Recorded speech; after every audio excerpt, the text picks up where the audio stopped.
Coucou, bienvenue à Nanou Qu'est-ce qu'on mange? Aujourd'hui, je vais vous donner un truc à tous les parents pour faire des sandwichs aux œufs sans avoir à écailler les œufs ou à les mettre dans un bain de glace. Vous allez voir comment c'est facile. C'est la préparation à œufs qu'on fait dans le fond et vous allez en avoir soit pour si vous avez une famille nombreuse ou pour la semaine si vous avez comme un ou deux mangeurs de sandwich aux œufs. Je vous dis, c'est une façon fantastique, rapide, puis vous n'allez pas passer votre temps à écailler les œufs dans le lavabo. Donc, pour commencer, ça va vous prendre un petit plat Pyrex, comme ça, comme pour un pain de viande. OK? Et vous allez prendre vos œufs. Donc, moi, je figure à peu près 2 œufs par sandwich. Donc, si je veux en faire peut-être, je ne sais pas moi, 4 sandwichs, bien, je vais en mettre 8.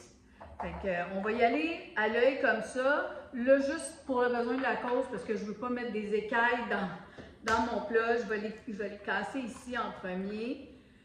Fait que, on y va comme ça. Puis moi, je n'ai pas des œufs tous de la même grandeur, là. Donc, ça se peut que ça en prend plus, parce que j'en ai des tout petits. Alors, simple comme ça. On fait juste continuer à mettre tous nos œufs dedans. Puis là, comme je vous dis, moi, je vais en mettre 8. Donc, mais vous pouvez facilement en faire une dizaine ou une douzaine, dépendant de la grosseur de vos œufs. Voilà. Bon, finalement, j'en ai mis 10 dans mon plat parce que si vous regardez de près, j'en ai des tout petits. J'ai des poules qui pondent, qui sont plus jeunes, qui pondent des petits œufs et d'autres des plus gros, donc en tout cas, ils sont pas tous pareils. Fait que, mais comme je vous dis, même si c'est les œufs d'épicerie, mettez-en comme vous pensez, 2 par sandwich, puis vous les mettez dans un plat de Pyrex comme ça. Et là, ce qu'on va faire, c'est que vous allez prendre un bon vieux plat, okay, un plat à gâteau en métal. Le mien, il est vieux, je ne fais plus à manger dedans, je le garde que pour faire ça. On va le mettre dans le milieu comme ça.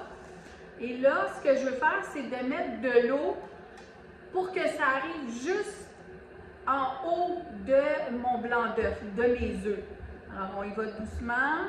Puis c'est de l'eau du robinet, là, ça n'a pas besoin d'être chaud ou froid, là, ça va chauffer. On met notre four à 350, comme ça. Puis ça va aller environ une demi-heure. Puis l'eau qui bouille dans le plat ici va faire cuire mes œufs. Puis vous allez voir après, il va rester juste à les piler. C'est super facile. Pas besoin de les écailler, on les a déjà cassés d'avance. Alors comme ça, je vais mettre ça dans mon fourneau. Mon four est à 350. Puis je ne mets pas d'épices, rien. Encore là, si vous voulez, vous pouvez les casser tout de suite. Moi, je fais ça après. Puis je vais le faire au goût de mes petits-enfants. Donc, juste un petit peu de mayo, peut-être un petit peu de relish sucré, pas de poivre. Puis c'est ça, ça va être facile comme ça. Donc, je vous reviens après quand je vais les piler. Voilà. Alors, les petits cocos sont cuits, vous voyez, c'est bien cuit. Donc, une demi-heure à 350, puis je les ai laissés reposer un petit 10 minutes.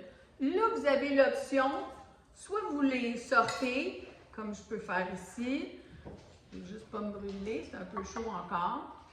On les met sur une planche à découper, ok, n'importe comment. Puis si vous aimez ça, le jaune un peu coulant, ça peut être une belle option aussi. Puis là, vous pouvez simplement toutes les couper comme ça, ou prendre un pile patate, les mettre dans un plat comme moi je vais faire, puis les piler à la fourchette. Donc, c'est ce qu'on va faire pour commencer. Voilà, c'est simple comme ça, vraiment pas compliqué. Puis, moi, je vous le dis, vos enfants vont aimer ça, mais prenez le temps de bien les écraser. Mais si les enfants préfèrent avec des petits morceaux, ben vous n'avez pas besoin de le rendre en purée comme moi j'ai fait. On fait ça à notre goût, puis moi, je vais en mettre un petit peu dans un plat séparé pour mes petits-enfants parce qu'il y en a beaucoup.